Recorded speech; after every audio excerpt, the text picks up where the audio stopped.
Olá, meus amigos, minhas amigas, boa noite para todos. Que Deus nos abençoe, nos envolva com sua paz. É com alegria que estamos de volta para dar continuidade ao nosso estudo da obra Depois da Morte, de Leon Denis.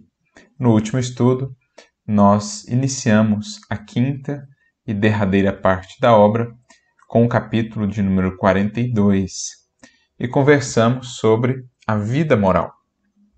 Conceito de moral, o que é o nosso despertar para as questões morais, quando o espírito passa realmente a se entender melhor, assim como a lei divina que rege o seu destino, e ele passa então a gradualmente harmonizar o seu viver com a lei divina.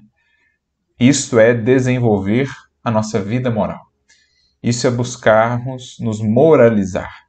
Não no sentido do falso moralismo, daquela virtude de verniz, mas no sentido profundo da mudança de sentimentos, de pensamentos, que se reflete, portanto, numa vida cada vez mais integrada, harmonizada à lei divina. E nós falamos como que o Evangelho, na verdade, é essencialmente a moral do Espiritismo também. Kardec e os Espíritos vão nos dizer que a moral espírita é a moral cristã, explicada, desenvolvida, reajustada em alguns aspectos que o Espiritismo nos permite entender mais adequadamente, né? Algumas más interpretações que nós fomos construindo ao longo dos séculos acerca de alguns ensinamentos do Cristo, o Espiritismo vem esclarecer, o Espiritismo vem retificar para que a gente possa, tanto quanto possível, acessar a mais pura mensagem de Jesus, que é para nós a referência maior do que seja uma vida moralizada. O Evangelho, portanto, é a síntese sublime do que é a vivência em harmonia com a lei divina. Por isso, o Espiritismo bebe nessa fonte para apresentar a moral cristã à luz dos novos conhecimentos que os Espíritos nos trouxeram, mesmo à luz dos conhecimentos que ao longo de todos esses séculos nós podemos desenvolver, né, ampliando as perspectivas do pensamento humano, para que no momento adequado as vozes do céu pudessem então ressoar, trazendo-nos essa renovação do cristianismo. O Evangelho redivivo, o cristianismo restaurado e agora amplificado ainda mais em suas potencialidades já por si imensuráveis, a gente vai acessando toda essa riqueza graças ao Consolador. Então a gente conversou bastante sobre isso, sobre essa questão da moral à luz da doutrina espírita, a gente falou sobre o Evangelho, sobre o Cristo, fazendo, de certo modo, o estudo introdutório para todos os capítulos que agora se seguirão. Leon Denis justamente coloca este primeiro capítulo, de certo modo introdutório, para ele trabalhar a base. O que é moral, portanto? O que é, já que estamos a falar nesta quinta parte, né, de o caminho reto, que seria o aspecto moral ou religioso do Espiritismo, uma vida de retidão. A retidão aqui é representar justamente esse alinhamento com os desígnios divinos, com a lei natural. Como buscar essa retidão sem entender o que de fato é isso, sem entender moral? Então ele faz essa introdução para, de certo modo, nos basear para todos os capítulos que viriam depois. E a gente já percebe isso logo nesse próximo capítulo, que é o capítulo de número 43, cujo título é O Dever. Então, para a gente poder falar de dever, a gente precisa antes entender o que é a lei moral, o papel da consciência. Porque o dever ele será justamente essa expressão da consciência do ser. A gente vai mergulhar aqui com Leon Denis nesse entendimento acerca desse que é um tema que particularmente sempre me fascina. Me recordo aqui, a gente vai usar ela também, da belíssima mensagem de Lázaro, no capítulo 17, no item 7 de O Evangelho segundo o Espiritismo, sobre o dever, o mesmo título, O Dever. Uma das mensagens, para mim, mais belas do Evangelho segundo o Espiritismo, tamanha a sua riqueza de conteúdo. Então, para a gente poder chegar até lá, mergulhar nesse entendimento, a gente primeiro precisou passar no conceito da moral, na compreensão do que seja, porque o dever está estritamente, está intrinsecamente vinculado, né, à moral, que é expressão aí também da consciência da criatura. Quanto mais esclarecida quanto mais esclarecida for uma consciência, maiores serão os horizontes de compreensão do dever, maiores serão também as suas responsabilidades. É o que nós vamos aprendendo com o Espiritismo. Então vamos lá, vamos ver como Leon Denis vai tratar esse assunto fascinante, né, com todos nós. Ele inicia logo por uma definição. O dever é o conjunto das prescrições da lei moral, a regra pela qual o homem deve conduzir-se nas relações com seus semelhantes e com o universo inteiro. Então, Leon Denis inicia com uma definição para nós. O dever, ele é um conjunto das prescrições da lei moral. Nós comentamos muito no último estudo aquela questão do Livro dos Espíritos, a questão de número 621, em que os Espíritos nos dirão que a lei divina está gravada na consciência. Só que Leon Denis, inclusive disse isso no capítulo anterior, nós trazemos ela como que em rudimentos. A gente precisa ir tornando aquilo cada vez mais delineado, cada vez mais claro dentro de nós. Por isso até a gente acessa o conhecimento que nos chega de fora, por isso os espíritos mais elevados vêm até nós para nos relembrar dessa lei, para tornar essa lei mais clara para nós, na medida em que vamos nos abrindo para isso, né, e nos esforçando neste processo. Então, quanto mais eu consigo esclarecer a minha consciência, quanto mais luz eu vou trazendo para o meu mundo interior, quanto mais vou acendendo o facho da razão, do discernimento, maior é esse conjunto de prescrições da lei moral. Mais o espírito compreende a magnitude da obra divina, da obra do Criador, e mais ele quer dela participar. Não mais como alguém que gera desarmonia nesse imenso concerto, mas como alguém que contribui, como alguém que sente-se ali fazendo parte e é uma nota harmônica nesta sinfonia.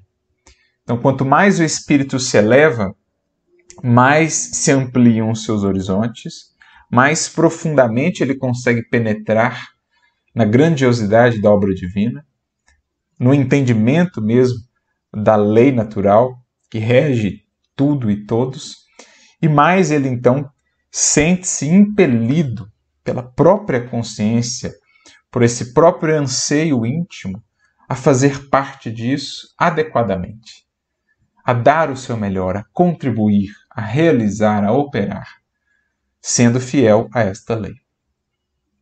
É aquilo que com frequência mencionamos, lembrando a passagem de Jesus no diálogo com a mulher samaritana, mesmo antes ali, ou durante, né, quando os discípulos vão até a cidade buscar alimento, Jesus tem aquele primeiro diálogo com a mulher samaritana. Quando os discípulos voltam, eles interagem com Jesus, oferecem-lhe comida, ele diz, não, obrigado, né? Alguém pergunta se alguém tinha trazido comida para ele, se ele já tinha comido algo, e ele então dirá que ele tinha um outro alimento que nós ainda não conhecíamos. E ele diz que o seu alimento é fazer a vontade do Pai, dar-lhe cumprimento. É muito interessante essa resposta. Com frequência eu recorro a ela porque ela ilustra claramente para nós o que é a compreensão do dever para um espírito elevado, e aqui para um Cristo.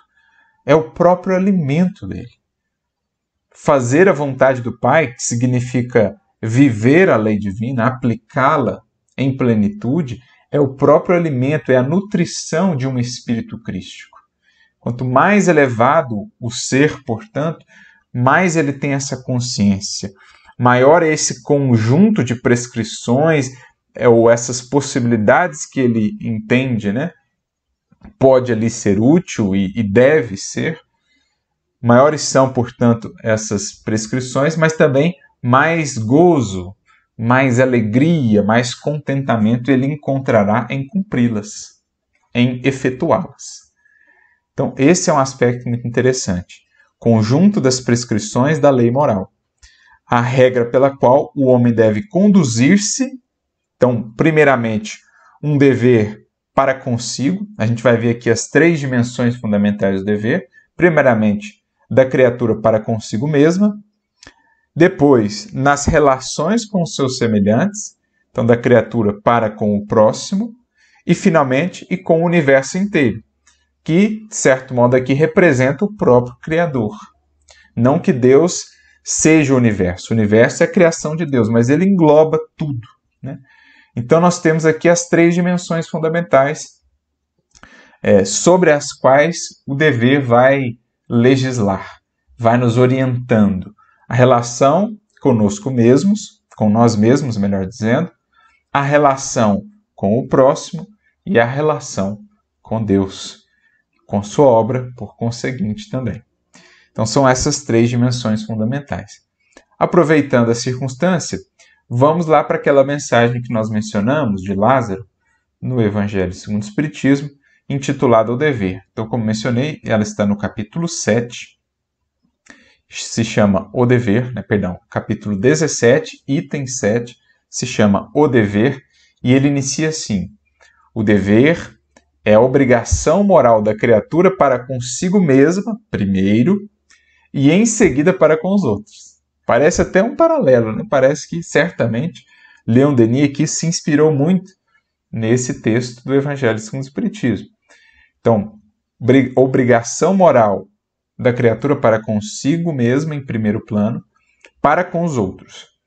O dever é a lei da vida. Com ele, deparamos nas mais ínfimas particularidades, como nos atos mais elevados. Então, ele não diz respeito somente aos grandes testemunhos, às grandes mostras de fidelidade, não. O dever ele começa nas coisas mais singelas da vida. O dever moral de quem coloca o lixo no lugar adequado. O dever moral de quem, na sua casa, no seu lar, age com gentileza, age com indulgência.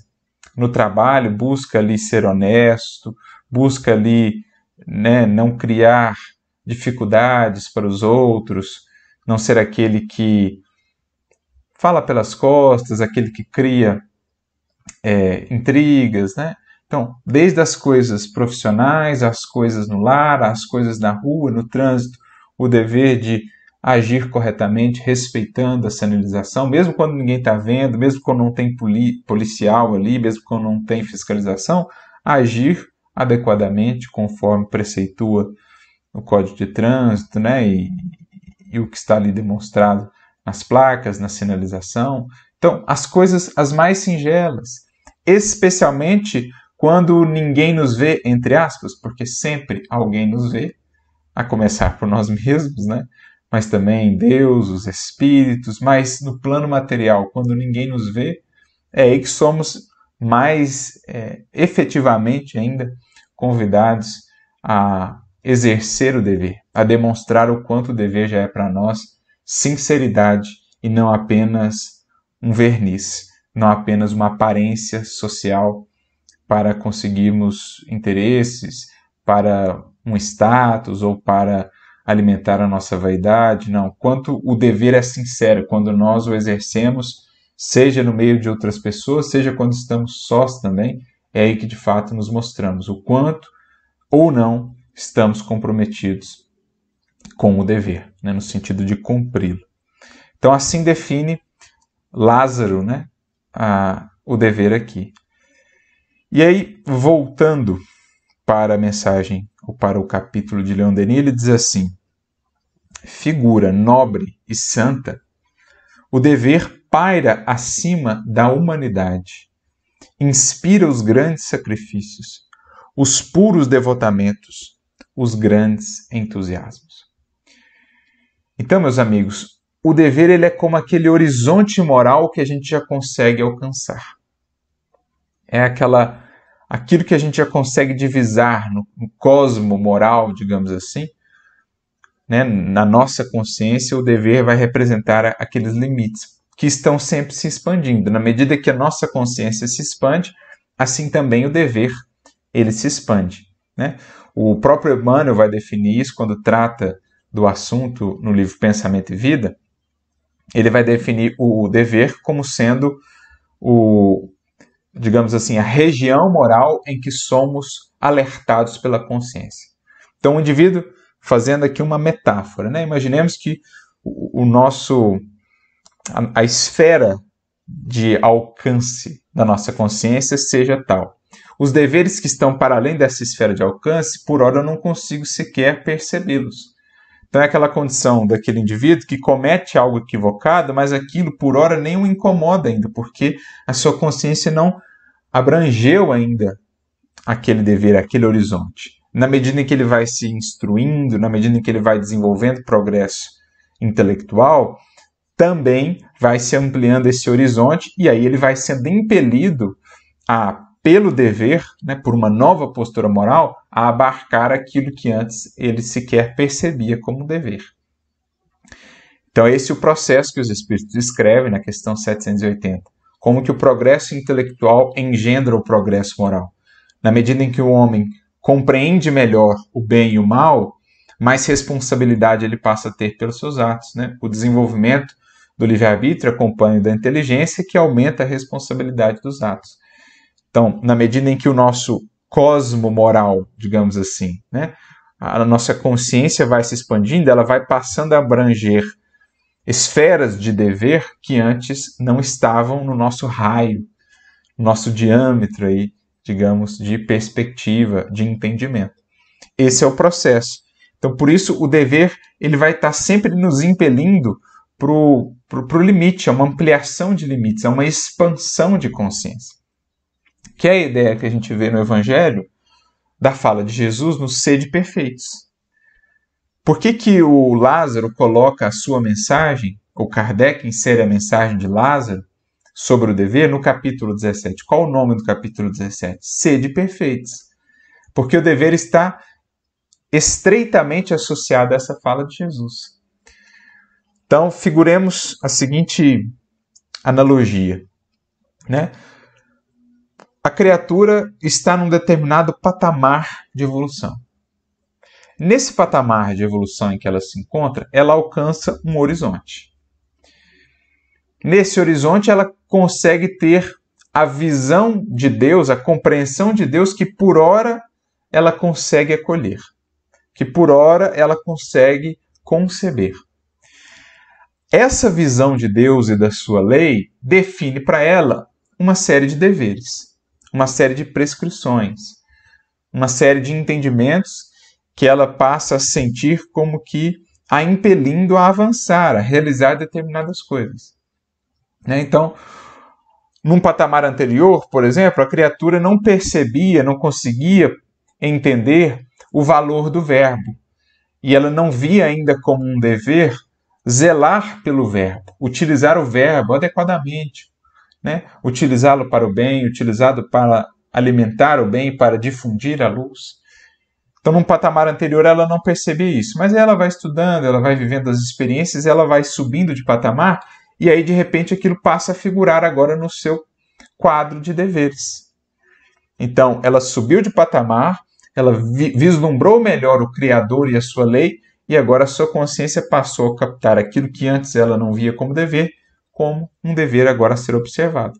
Antes, quando ela não fazia isso, aquilo ainda não a incomodava. Agora que aquilo entrou no seu radar, digamos assim, no seu horizonte, quando ela deixa de fazer isso, aquilo a incomoda. Aquilo gera incômodo, ou seja, houve uma expansão.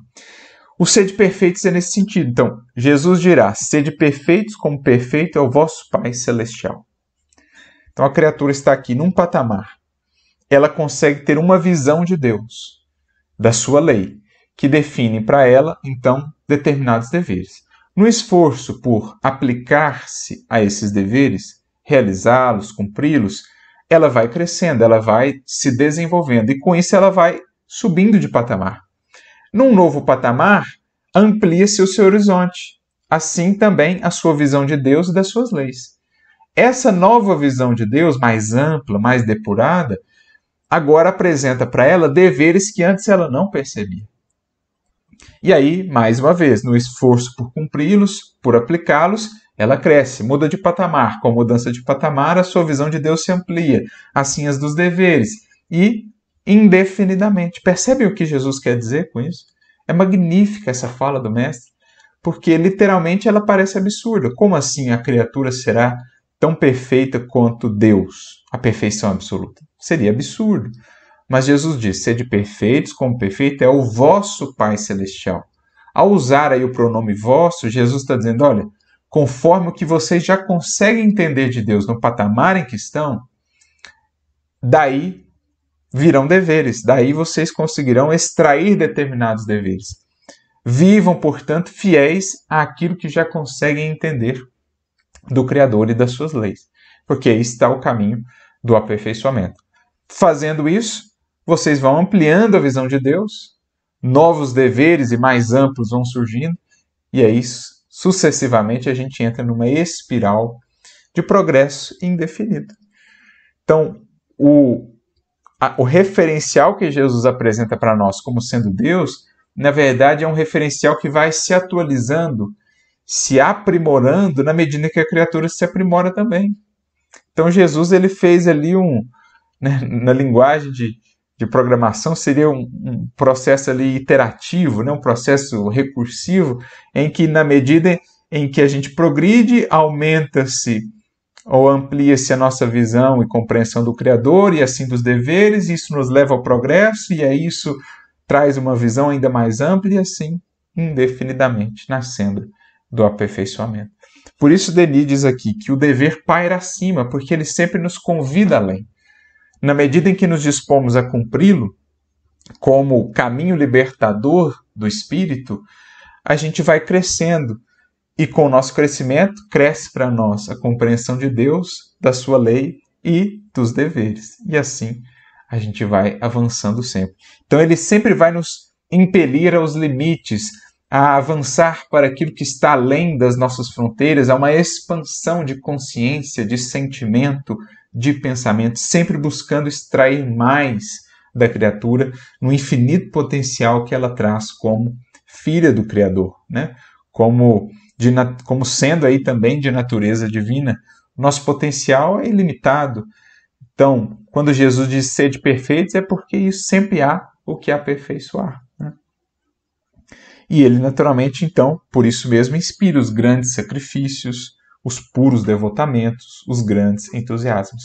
São os corações que alcançam planos mais elevados, que vislumbram a beleza e a grandeza da obra divina, que se sentem, então, atraídos, que se sentem, então, impelidos a avançar por esse horizonte que divisaram. E não medem esforços e sacrifícios para isso.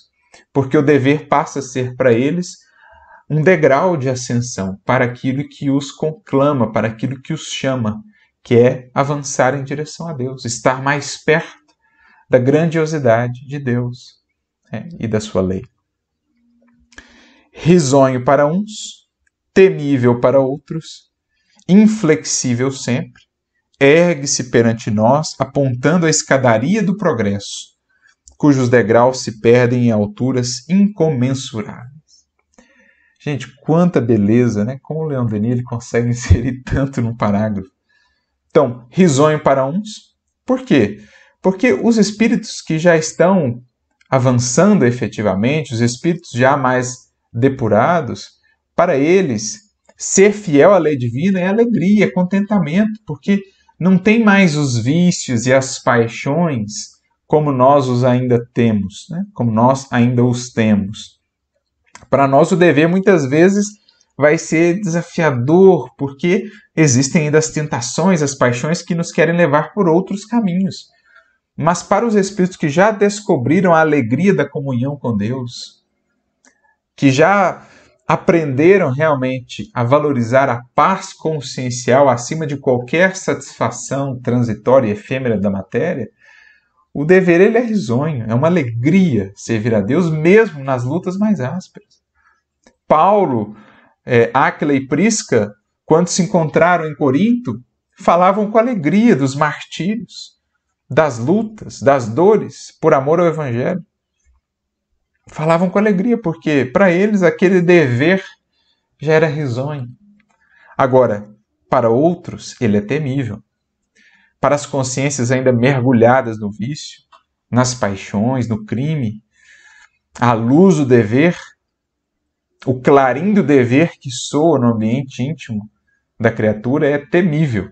Fazem de tudo para abafar a voz da consciência.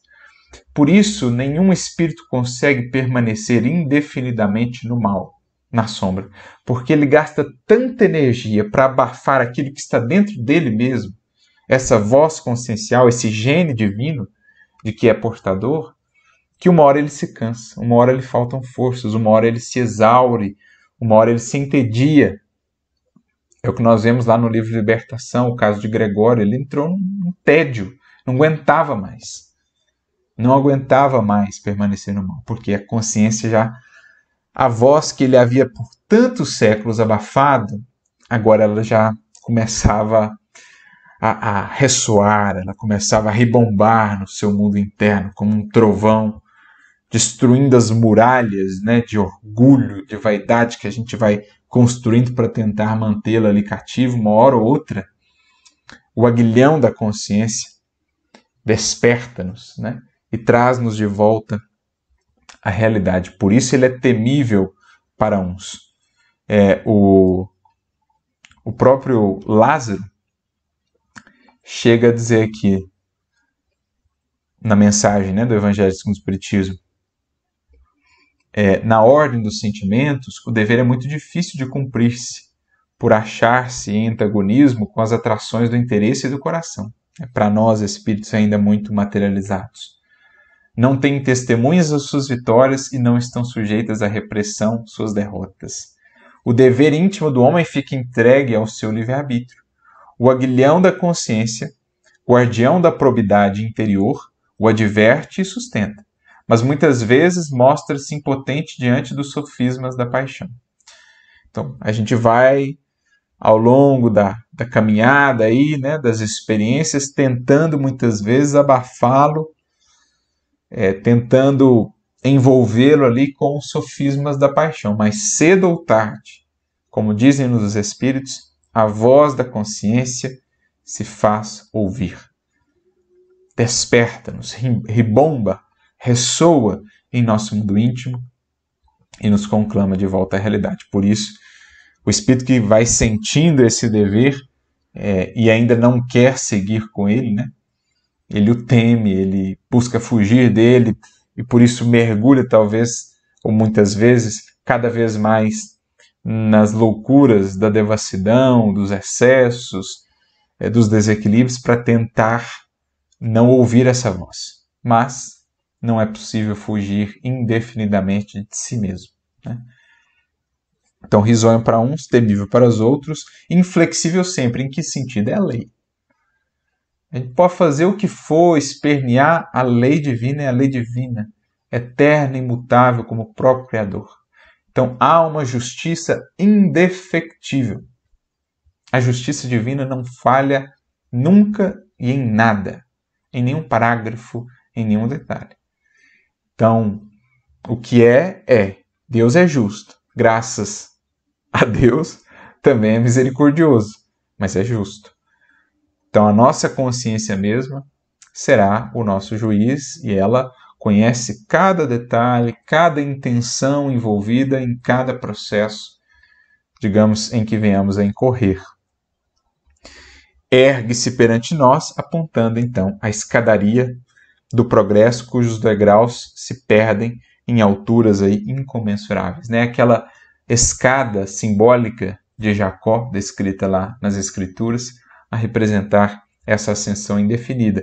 O que nós falávamos do ser de perfeitos. Cada degrau dessa escada é um patamar do ser de perfeitos, que nos dá uma perspectiva de visão de Deus e uma compreensão de deveres. Quando a gente sobe para um próximo degrau, muda a nossa visão, amplia-se a nossa compreensão dos deveres e assim sucessivamente e indefinidamente.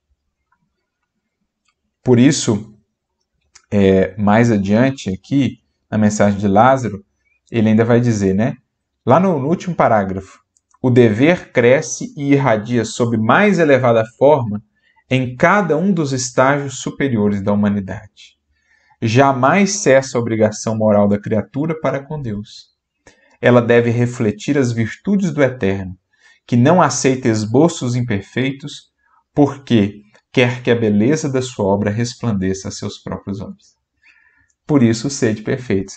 É o dever que cresce e irradia sob mais elevada forma em cada um dos estágios superiores. Sob um degrau, o dever cresce e irradia, se amplia, porque também a referência que é o Criador e é ilimitado em suas perfeições, agora se nos torna mais clara.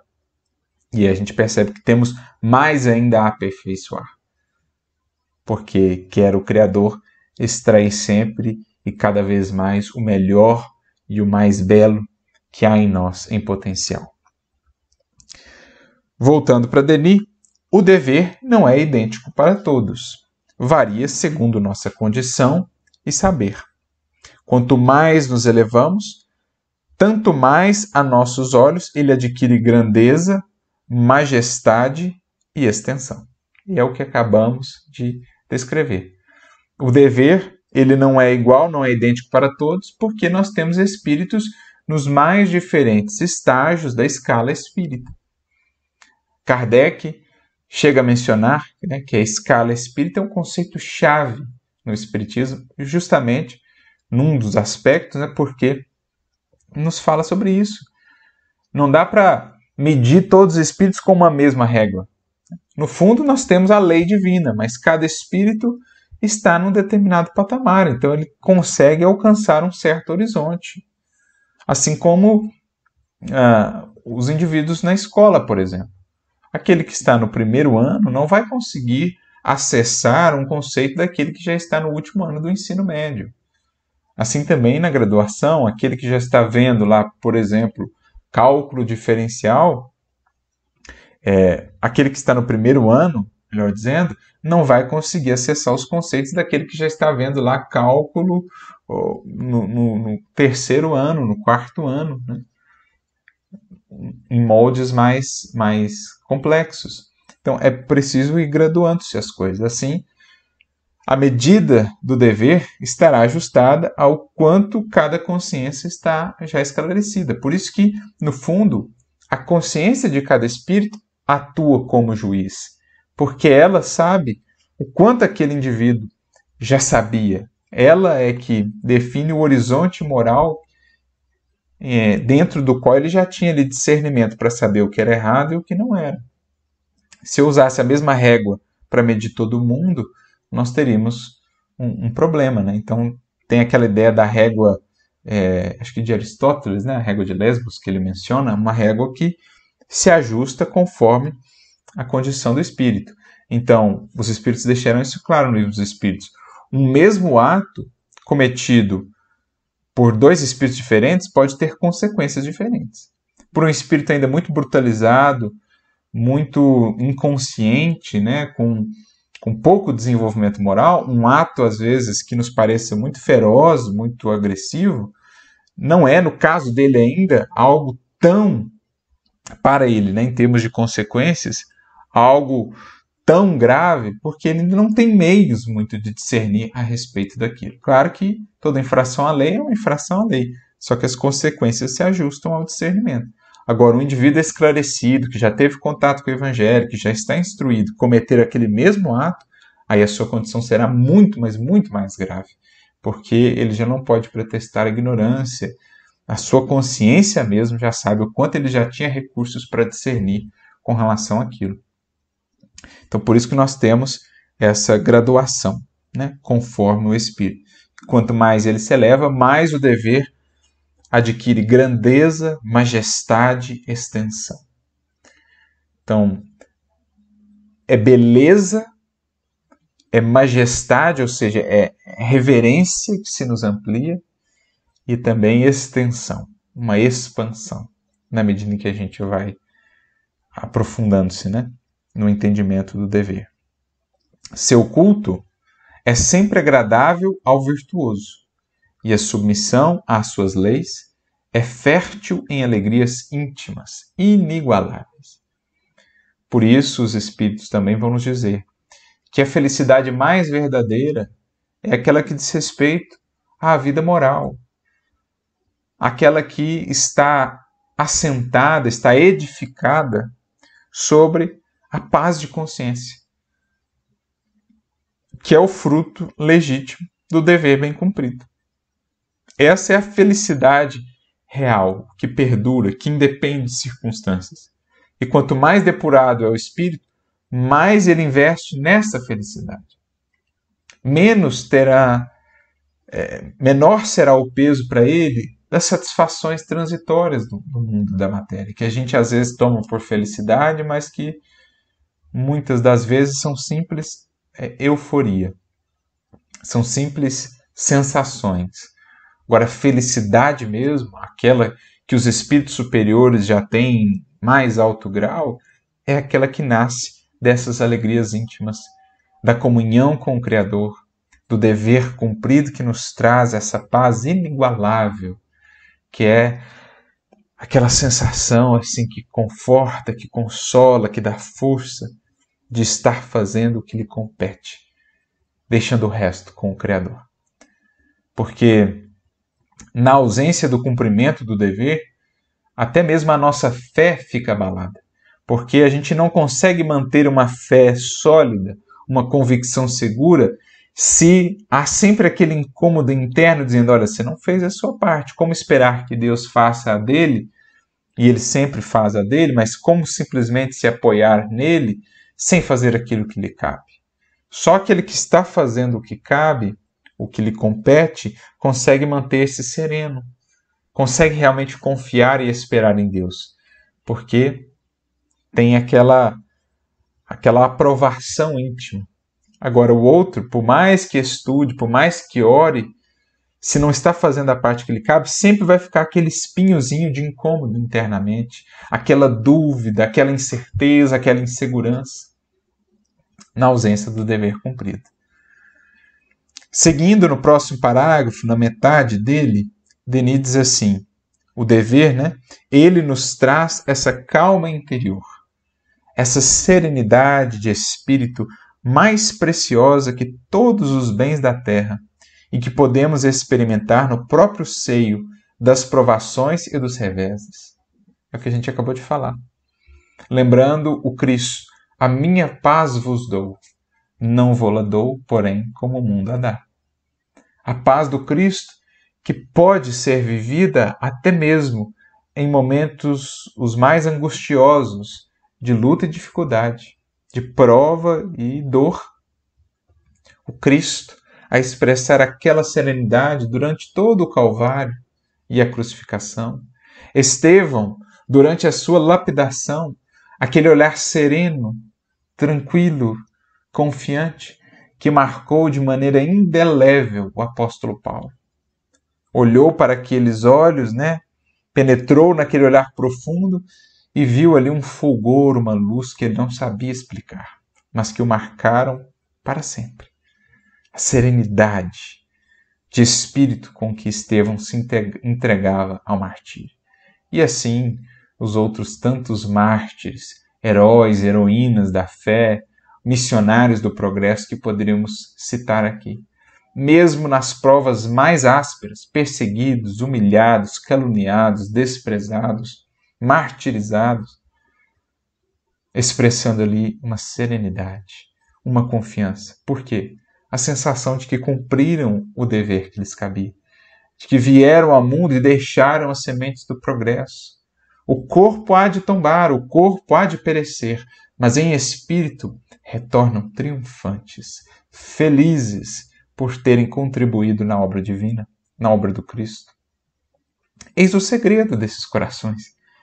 Eis o segredo da serenidade de um apóstolo Paulo no momento do seu martírio, que fez até o verdugo tremer com a espada em mãos. E Paulo volta-se para ele e diz: cumpra o teu dever até o fim. Olha a grandeza de espírito. É algo assim, até difícil de mencionar, de mensurar, melhor dizendo. Mas é isso. É essa serenidade, é a paz do Cristo, construída na fortaleza interior da criatura que já ergueu um edifício de vida moral, que já assenta o seu sentir e o seu pensar sobre a rocha do Cristo. Uma vida, portanto, moralizada, num esforço, não a perfeição, da qual estamos ainda muito longe, mas uma base já, uma base sólida em Cristo, no Evangelho, que nos dá essa segurança, essa fortaleza, onde a paz permanecerá ali imune, a serenidade também, quaisquer que sejam os ataques, né? Os assaltos exteriores que queiram nos privar dessa paz. Não depende de nós desviar os acontecimentos, porque o nosso destino deve seguir os seus trâmites rigorosos, mas sempre podemos, mesmo através de tempestades, firmar essa paz de consciência, esse contentamento íntimo que o cumprimento do dever acarreta.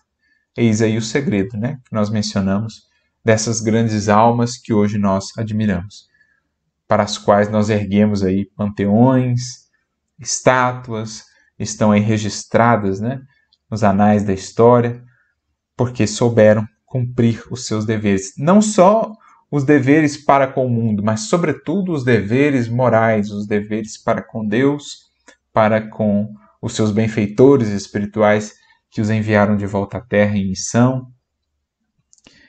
Prossegue Denis, todos os espíritos superiores têm profundamente enraizado em si o sentimento do dever. É sem esforços que seguem a própria rota. É sem esforços. Como a gente disse, para nós agora ainda muito materializados, em que ainda existem raízes muito profundas das paixões e dos vícios, o dever muitas vezes vai representar um imenso esforço, um imenso sacrifício. Mas para os espíritos já depurados, já mais libertos, a rota do dever lhes é suave. O caminho ali eles o percorrem serenamente porque já consolidaram novos hábitos, um novo sentir, um novo modo de ser. Me recordo da questão 894 de O Livro dos Espíritos, quando Kardec pergunta aos benfeitores, né? Mas e aqueles para os quais o bem parece assim tão natural, tão espontâneo, terão o mesmo mérito? E os espíritos dizem assim: ora, esses lutaram outrora e triunfaram. O bem já se lhes tornou um hábito. Então por que parece fácil agora e espontâneo? Porque a luta já foi feita. A luta mais áspera já foi feita. Por isso que parece agora tão natural. Se para nós ainda não é, um dia será. Perseveremos no caminho do dever. Mantenhamos-nos firmes nessa rota, porque um dia ela será o fluxo natural, o curso do rio da nossa vida, né? Se por ora o curso do rio da nossa existência está meio desviado daquilo que seria a proposta divina, a gente vai trabalhando, vai cavucando para construir um novo curso de rio. Um dia o rio da nossa existência fluirá naturalmente por aquilo que é a proposta da lei divina, por aquele leito que a lei divina nos apresenta, né? Então, eles enraizaram já o dever na forma de novos hábitos que agora expressam essa espontaneidade. Lembrando Emmanuel, a disciplina de outrora antecedeu a espontaneidade de agora. Por isso soa tão natural para um Chico Xavier, um Eurípides Barçanufo, para um apóstolo Paulo após a sua conversão, soa tão natural aquele bem que irradia deles. Porque lutas pregressas. E eles trazem isso então enraizado, né? Lembrando novamente o que nós mencionamos. Aquilo está tão entranhado neles que é como se fosse mesmo o dever, cumprir o dever, o próprio alimento, a própria raiz que o sustenta. Jesus disse, né? Fazer a vontade do Pai é o meu alimento, a minha nutrição vem daí. Assim também, a gente entende, né, essa compreensão aqui, de que o dever está enraizado nos espíritos superiores. Lembrando, no capítulo 15 do Evangelho de João, a ideia da videira, somente aqueles que estão conectados à videira da lei divina é que podem produzir frutos, porque já enraizaram, né, a sua conexão com a seiva da vida, com o próprio Criador. Ainda nesse parágrafo, um pouco mais adiante,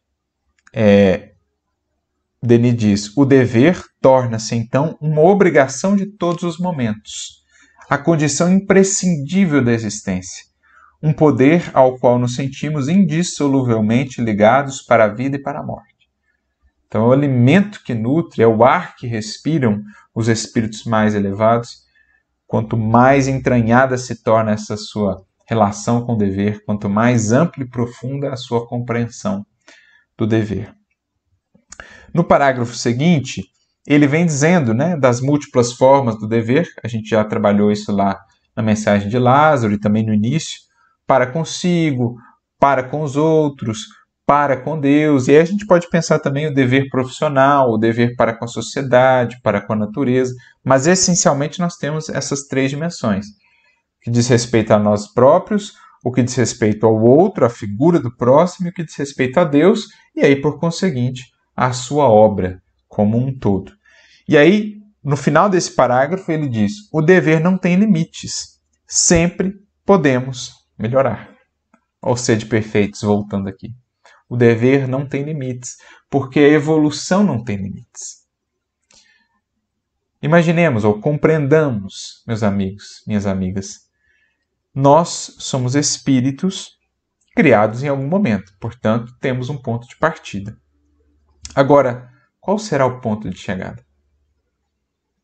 Por mais que tenhamos avançado, imaginemos milhões, bilhões de anos desde a nossa criação, o que nós já percorremos é finito, porque temos um ponto de início e temos o ponto em que estamos agora. Então é algo finito, por mais grandioso que seja, por mais duradouro que seja, é finito. Agora, entre o ponto que estamos e a eternidade, nós temos algo infinito. Ou seja, sempre o que há a percorrer é infinitamente maior do que já foi percorrido. Mesmo para um Cristo.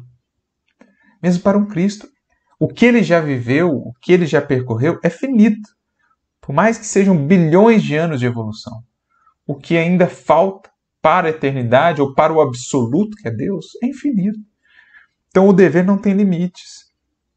Claro que um espírito puro, ele progride em moldes diferentes dos que por hora nós estamos inseridos, né? Já não há mais vícios, já não há mais paixões a vencer. Então ele está progredindo ali no sentido de expandindo capacidades criadoras, como diz certa feita o Chico, né? Um Cristo de um planeta tem um tal nível de uma capacidade co-criadora em plano maior. Um Cristo de uma galáxia vai ter uma capacidade muito mais ampla de co-criação com Deus. Então ele está progredindo também. Em outros moldes, mas está progredindo. Por isso o dever nunca tem limites. O dever, diz Lázaro, relembrando, cresce e irradia sempre sobre mais elevadas formas. É, aliás, voltando para Denis, na imolação de si própria que a criatura encontra o mais seguro meio de se engrandecer e de se depurar. Quem quiser salvar a sua vida, perdê-la.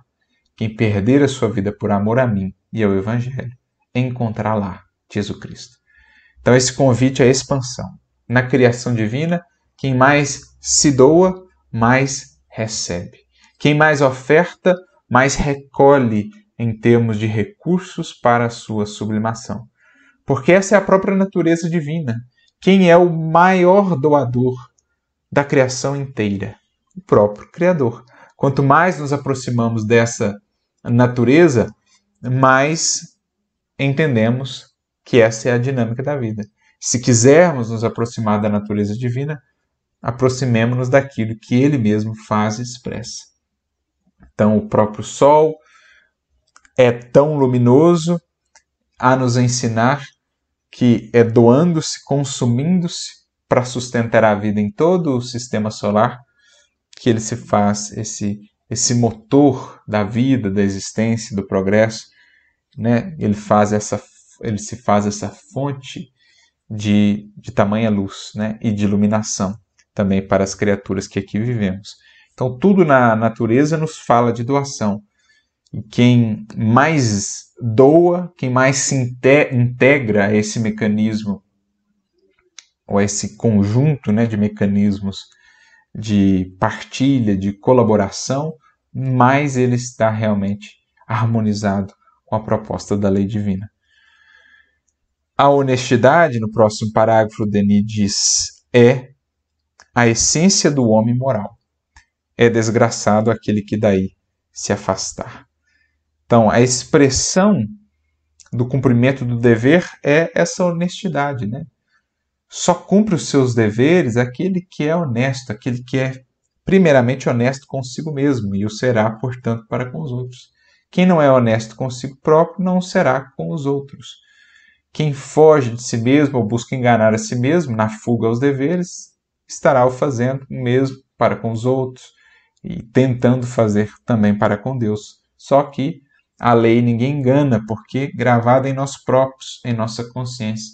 Podemos abafar-lhe por um tempo, mas cedo ou tarde ela nos conclama de volta à realidade. Por isso a essência do homem moral, do homem desperto, da criatura já consciente, é a honestidade, a sinceridade, não mais máscaras. Como o cego de Jericó, deixemos para trás capas e máscaras. Eis aquele que pode se encaminhar a Jesus, buscando a verdadeira cura, buscando a visão espiritual. Aquele que lança fora, como fez o cego de Jericó, as capas, né? Aí ele trabalha